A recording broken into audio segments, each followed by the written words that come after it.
Tervetuloa Pricing Podin pariin. Olen Tiina Laisi-Puheloinen ja vieraanani tänään on VS Oyn myyntijohtaja Veli-Pekka Matilainen.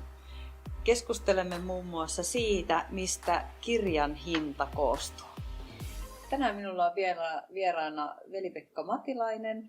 Sinä olet VS Oyn myyntijohtaja, eli hyvin vahvasti kirjallisuus.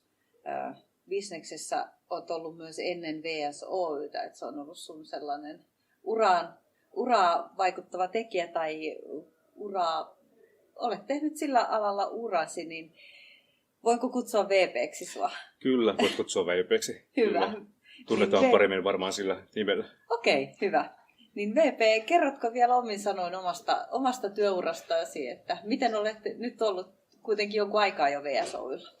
Joo, kyllä tosiaan pitkän linjan kustannusalan ihmisiä olen, eli itse asiassa tässä kuussa tulee 21 vuotta täyteen jo, kun aikanaan menin Talentumin ammattikirjallisuuteen asiakaspalveluun ihan silloin alun perin, ja siellä sitten parikin otteeseen on ollut Talentumilla ammattikirjojen kanssa, välissä Kummeruksella yleistä kirjallisuutta myymässä, ja nyt sitten viimeiset lähes 5 vuotta nyt sitten VS Oylla vastannut siellä VS on Werner Söderström osakeyhtiön kustantamoiden myynnistä. Eli meillä on tänä päivänä tässä sateenvarjon alla useampi kustantamo, josta tunnettuimmat on varmaan VS Tammi.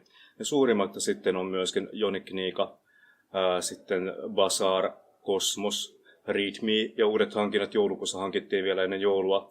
Dosendo ja sitä kautta Crime Time ja sitten myöskin Minerva. Eli meillä on nyt sitten tällä hetkellä 8 eri kustantamoa meidän sateenvarjon alla. Itse asiassa kuinka paljon, mikä se teidän kustantamon markkinaosuus on, kun teillä on noin paljon erilaisia? No kyllä se tänä päivänä, koska me lasketaan meidän markkinaosuutta yleisestä kirjallisuudesta, me kustannetaan puhtaasti yleistä kirjallisuutta, eli ei oppikirjoja, niin meidän osuus on sitä noin 50%. Eli aika huomattava osuus. Aika huomattava osuus alkaa jo olla. Te lähditte testaamaan dynaamista hinnoittelua teidän verkkokauppa Werner Jaarissa kesällä ja nyt tuossa loppuvuodesta otitte sen kaupalliseen käyttöön, niin miten te päädyitte, että nyt lähdetään kokeilemaan dynaamista hinnoittelua ja millaisia kokemuksia siitä on teille tähän mennessä tullut ja miksi päädyitte siihen nyt, että otitte sen kaupalliseen käyttöön? Nyt tulee paljon kysymyksiä yhteen. Joo, no itselle henkilökohtainen dynaaminen hinnoittelu. Mä oon opiskellut matkailualaa tuossa jossain vaiheessa elämäntöiden ohella tein matkailun tutkinnon ja siellä törmäsin dynaamisen hinnoitteluun ja niihin mekanismeihin ja malleihin, mitä matkailuala on käyttänyt 80-luvulta alkaen itse asiassa. Että lentoliikennehän tämän kaiken on aloittanut. Kyllä. Lentoyhtiöt dynaamisen hinnoittelun sen jälkeen siirtynyt sitten tuonne hotellibisnekseen ja kaikkeen muuhunkin ja tavallaan se oli ehkä yksi tämmöinen, mikä henkilökohtainen on ollut siellä taustalla ja miettinyt sitä aina monta vuotta, että voisiko tämä toimia myöskin kirjojen hinnoittelussa. Ja nimenomaan siinä, että kun itse tässä katsoo samalla, tarkastelee sitä kirjojen menekkiä ja varaston kiertoja, myöskin se kuuluu sen rooliin, että koko ajan tarkkailen sitä, että miten meidän kirjat kiertävät sieltä varastosta. Että ei ole mieltä pitää kirjoja varastossa, jos niitä kukaan ei sieltä osta, jos ne on vaan siellä niin kuin varastoituna. Ja tavallaan dynaaminen hinnoittelun yksi keino on myöskin se, että siellä pystyy testaamaan sen hintatason, mitä kuluttajat on valmiita maksamaan ja millä hinnalla sen kirjan voisi saada sieltä sitten liikenteeseen. Ja tavallaan sitten se myöskin, että ei alihinnoitella tai ylihinnoitella tuotteita, jos vaikka halutaan tehdä alennusmyyntiä. Kuten nyt tuolla meidän verkkokaupassa Werner Jaarissa on tehty tässä tämän vuoden aikana. Syynä myöskin se, että meillä oli on parhaillaan käynnissä logistiikan muutto Porvoosta Hyvinkäälle, missä semmoinen 2,5 miljoonaa kirjaa muuttaa näiden viikkojen aikana sitten toiseen varastoon. Ja pienennettiin myöskin sitä varastoa myymällä sitä oman verkkokaupan kautta ennen sitä. Mutta tämä oli ehkä se tausta, miksi lähdettiin testaamaan dynaamista hinnoittelua. No, minkälaisia kokemuksia so far, että onko mitään tuloksia, onko myynti lähtenyt kasvuun? Joo. Tai keskihinta noussut? Tai... Joo, tässä on tuloksia. Perkailin tuossa tällä viikolla, katsoin, että missä eniten on vaikuttanut, niin nimenomaan se varaston kiertonopeuteen. Meillä alkuun valittiin tietty joukko tuotteista, kirjoista, mitkä otettiin mukaan tähän dynaamiseen hinnoitteluun. Ja me puhuttiin niin sanotusti tämmöistä outlet-valikoimasta, mikä laitettiin mukaan. Toki tehtiin myöskin pienimuotoista markkinointia sille. Ja selvästi se varaston kiertonopeus nousi.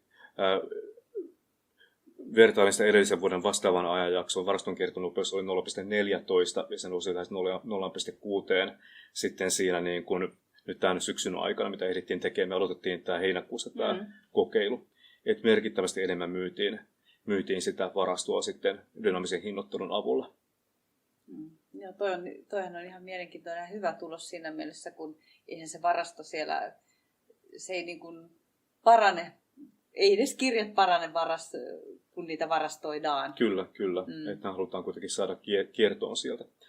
Ja kokemukset siis hyviä ja sen takia sitten päätettiinkin, että lähdetään testaamaan tässä meidän omassa verkkokaupassa. Se on hyvä toinen testilaboratorio myöskin, että miten tämä toimii sitten pitemmällä tähtäimellä. Ja syksyllä lisättiin mukaan sitä valikoimaa, laajennettiin sitten kaikkiin siellä myytäviin tuotteisiin. Myöskin uutuustuotteet meillä on nyt dynaamisen hinnoittelun piirissä. Ja toki se on sitten määritelty eri hintapisteet, tai tämmöiset kelluntaputket, haitarit, missä ne hinnat sitten kelluu. Ja sen mukaan. Mutta hyvä esimerkki oli viime kesänä myytiin erästä Omat kanat, omat munat -kirjaa, joka oli meillä varastossa ollut.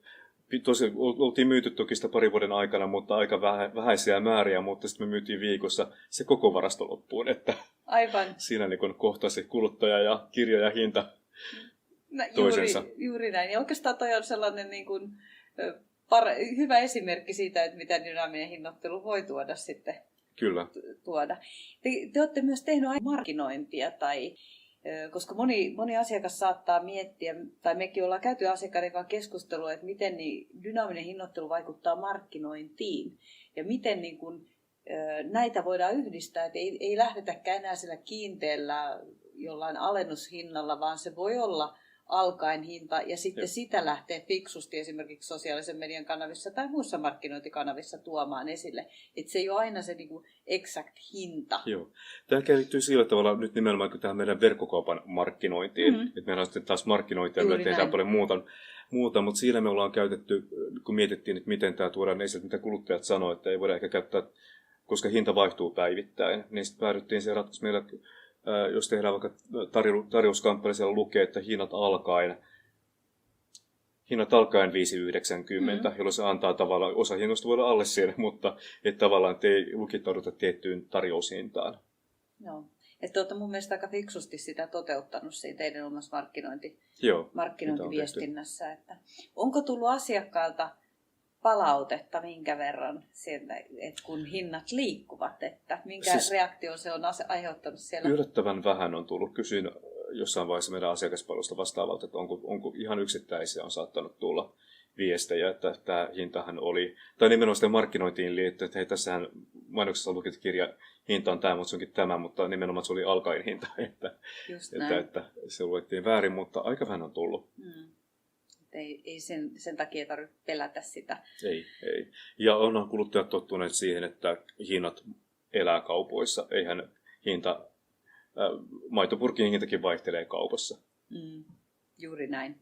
No, mitä sä sanoisit yritykselle, joka miettii, te olette nyt puoli vuotta tehnyt, ensin aloittanut pilotilla ja nyt ottanut kaupalliseen käyttöön, niin mitä sä sanoisit yritykselle, kellä on esimerkiksi verkkokauppa ja on ehkä se varasto ja on myös niitä kivijalkoja tai erilaisia jakelukanavia, niin mitä sanoisit niille, ketkä miettii käyttöönottoa tai että pitäisikö meidän kokeilla tai aloittaa? Kyllä, mä suosittaisin rohkeasti ainakin kokeilemaan ja nimenomaan niin verkkokaupan puolella se on helpoin toteuttaa se kokeilu. Että meillä oli myöskin hyvin helppo lähteä teidän kanssa tekemään tätä kokeilua, koska se ei vaatinut meiltä mitään teknisiä ratkaisuja tässä vaiheessa, vaan saatiin hyvin ne hinnat. Toki vaati vähän manuaalista tekemistä molemmissa päissä alkuun, mutta nyt sekin on automatisoitu ja toimii hyvin. Eli jos on verkkokauppa käytössä, niin kyllä mä suosittelen testaamaan ainakin. Ja sitten saa siitä käyttökokemusta. Kyllä, kokemusta ja sen mukaan sitten pystyy niin kuin tekemään ratkaisuja eteenpäin, että miten kannattaa lähteä tekemään. PP Matilainen VSO:lta. Lämpimästi kiitoksia tästä mielenkiintoisesta keskustelutuokiosta. Kiitoksia. Tämä oli Pricing Podin ensimmäisen kauden viimeinen jakso. Voit kuunnella aikaisemmat jaksot iTunesista tai Spotifysta tai katsoa YouTubesta. Jos hinnoittelu kiinnostaa, niin otathan PriceFin seurantaasi. Kiitos tähän saakka mielenkiinnostasi ja ollaan yhteydessä.